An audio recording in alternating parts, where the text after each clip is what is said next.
The universe was vast, infinite in ways even the most advanced civilizations could never fully comprehend. Yet, among the stars and planets, there were choices that changed destinies, not of entire galaxies, but of single lives. Mine began on a rainy night on Earth, entirely ordinary, yet somehow destined to collide with a fate I could never have imagined. Chapter 1. The Unexpected Summons. I had been wandering through the crowded streets of New Seattle, the neon lights reflecting off puddles on the cracked pavement. My life was unremarkable, an ordinary software engineer with a fascination for astronomy. That evening, as I walked past the familiar hum of holo ads, my comm device buzzed with a signal I had never received before. It wasn't a message. It wasn't a call. It was a command. A holographic emblem projected above my wrist, the mark of the Aranthian Council. I blinked, confused. Aranthians? Those were legends, stories adults told about a civilization that supposedly governed distant galaxies with wisdom and power. Before I could react, the emblem expanded into a beam of light, lifting me gently off the street. Within seconds, the bustling city dissolved beneath me, replaced by the cold expanse of space. I was aboard a sleek vessel, unlike anything Earth had ever created. Its walls shimmered with living metal, pulsating with an inner glow, as if the ship itself were alive. A figure appeared from the shadows, a woman, tall, regal, her presence commanding every molecule of air in the room. She wore a crown that seemed carved from starlight, and her eyes glowed with a piercing blue intensity.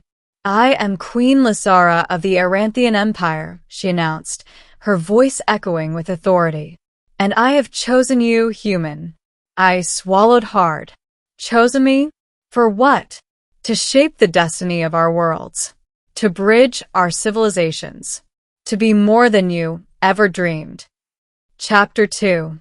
The Weight of Choice. Over the following days, I was immersed in the Aranthian way of life. The ship glided through hyperspace, showing me stars I'd only seen in telescopes, planets with skies of emerald and oceans of liquid crystal. The Aranthians were a race of unparalleled intelligence, and yet they had no wars. They had mastered peace. Their queen, Lysara, ruled not by fear, but by respect. And she had chosen me. Everywhere I went, Aranthians whispered, "He is the one." I felt their eyes upon me, assessing, judging. The weight of their expectations pressed on my shoulders. But Lysara, she was different.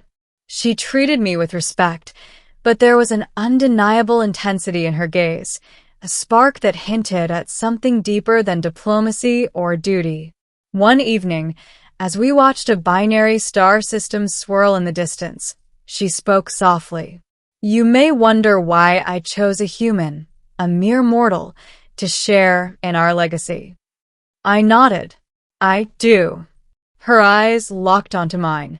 "Because you are unbound by the rules that have governed us for millennia. You see possibilities where we see limits. And sometimes, the universe demands courage that only a heart unshackled by expectation can provide." I felt both humbled and terrified. Her words carried a weight that seemed to bend reality itself. Chapter 3. Trials of the Chosen. The Aranthian Empire was not without enemies. Across the void, rival factions coveted their power. Soon, I was thrust into challenges I could never have imagined: zero-gravity combat drills, diplomatic negotiations with species whose biology defied comprehension, and tests of intellect and morality that would leave even seasoned Aranthians reeling. In one such trial, I faced the Herathian Conclave, a species that lived inside black holes, emerging only to conquer or consume. I had to negotiate peace, armed with nothing but logic and empathy. Lysara observed silently, her presence both comforting and intimidating. When I faltered, Overwhelmed by their incomprehensible thought patterns, Lasara intervened. But it wasn't just her words. They were her belief in me that made the impossible feasible. "You are more than a human," she said. "You are a bridge." And in that moment, I realized the truth of her choice. It was never about my skills alone. It was about potential, about heart. Chapter 4. The Declaration. Months passed. I had grown in ways I could not have fathomed. The Aranthians respected me, the rival factions feared me, and Lasara, she had become a presence in my life I could not ignore. She never demanded affection, never imposed herself, yet every glance, every word, hinted at something profound. The decisive moment came during a council on the throne world of Aranthia Prime. The Imperial Senate debated whether to welcome humans into their fold as equals or to treat them as minor allies. Tempers flared, ancient grudges surfaced, and it seemed the vote would fail. Lasara rose, her presence commanding silence. The air crackled with energy. "Enough," she declared, her voice resonating across the chamber. "I have chosen him.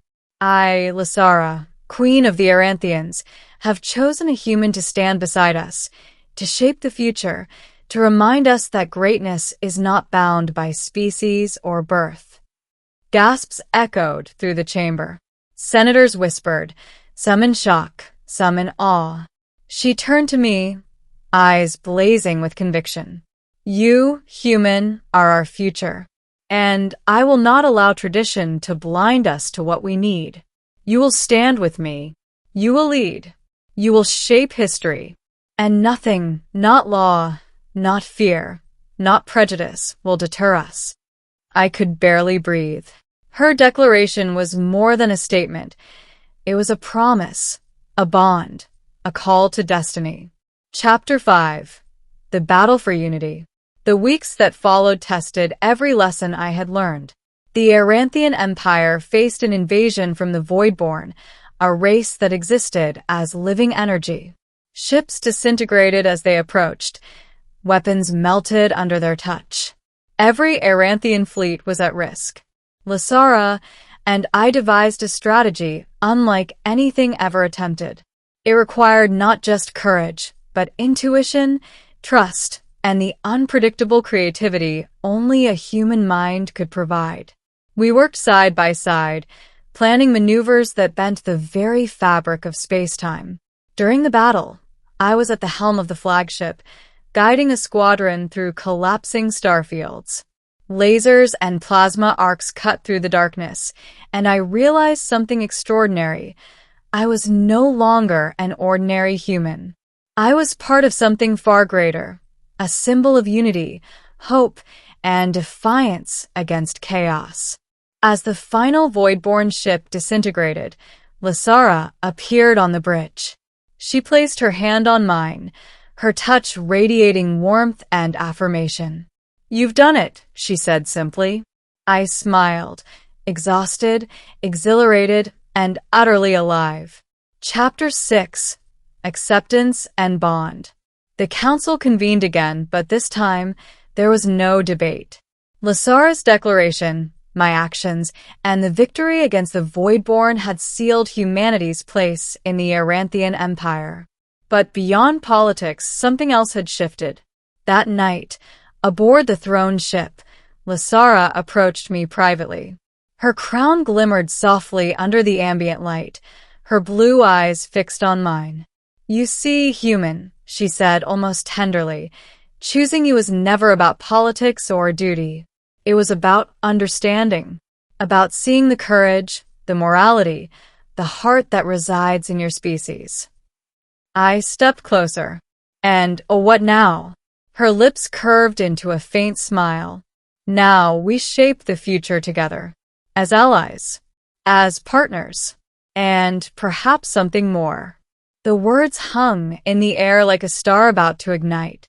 I realized that the destiny she offered was not just for empires. It was for hearts. Chapter 7.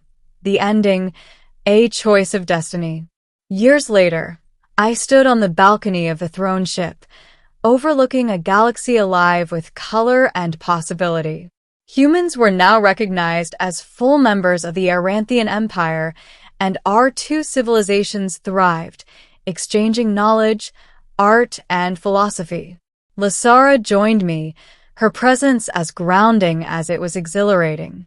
"Do you remember the night I chose you?" she asked, her voice soft. "I do," I said, smiling. "I thought I was unworthy." "You were always worthy," she replied. "It took time for you to see it for yourself. And now," she paused, her gaze sweeping across the stars. "Now we can build something the universe has never seen. Together." I reached for her hand. The galaxies stretched infinitely before us, full of dangers and wonders alike. But I no longer felt fear, because choice, courage, and heart, the things that defined humanity, had led me here, to a queen, to a civilization, to a destiny I could never have imagined. "I accept," I said, not just as a human chosen, but as someone ready to shape the stars. Lasara smiled, and for the first time, I saw vulnerability beneath her authority, a glimpse of love, of trust, of hope. The galaxy had changed, yes, but so had I. And together, there was no limit to what we could become. And with that, the queen who chose me, human, and I, the human she chose, stepped forward into a future brighter than any star.